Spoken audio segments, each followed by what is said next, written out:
TDP హయాంలోనే నగర అభివృద్ధి పశ్చిమ నియోజకవర్గ 18వ వార్డులో గడప గడపకి వైఎస్ఆర్ కాంగ్రెస్ పార్టీ కార్యక్రమంలో వైఎస్ఆర్ కాంగ్రెస్ పార్టీ పొన్నూరు శాసనసభ్యులు గుంటూరు పార్లమెంట్ అభ్యర్థి కిలారి వెంకట రోసయ్య గుంటూరు వెస్ట్ అభ్యర్థి ఆరోగ్య శాఖ మంత్రి విడుదల రజనీతో కలిసి మాట్లాడుతూ వైఎస్ఆర్సీపీ ప్రభుత్వం అధికారంలోకి వచ్చాక ఈ 5 ఏళ్లలోనే నగరంలో పలు అభివృద్ధి కార్యక్రమాలు జరిగాయని అన్నారు.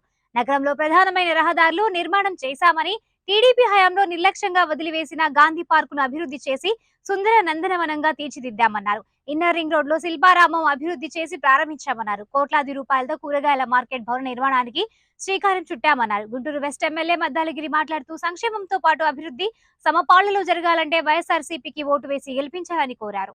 వాటిలో వాళ్ళ గడప గడపకి మన ప్రభుత్వం లాగా గడప గడపకి ఓటు అడిగే కార్యక్రమం చేస్తా ఉన్నాం.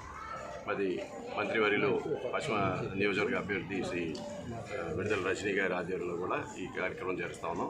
గడప గడపకి తిరుగుతాము. అన్ని చోట్ల కూడా ప్రభుత్వానికి మద్దతు ఉంది. జగన్మోహన్ రెడ్డి గారు చేసిన కార్యక్రమాలు ఇంకా గడపలో చేస్తుంటే ఆరోగ్యశ్రీ పెద్ద ఎత్తున చెప్తా ఉన్నారు. ఏ విధంగా లబ్ధి పొందుతా ఉన్నాం, ఏ విధంగా జగన్మోహన్ రెడ్డి గారి వల్ల మాకు ఎంతో ఆరోగ్యం చేకూరింది, కొన్ని లక్షల రూపాయలు ఆదా అయిందని చెప్పడం కూడా జరుగుతూ ఉంది. సో ఇది ఏ విధంగా ఈ రాష్ట్రంలో ఎన్నో లక్షలాది కుటుంబాలు ఇవాళ జగన్మోహన్ రెడ్డి గారిని మరి ఆరాధిస్తూ ఉన్నాయి.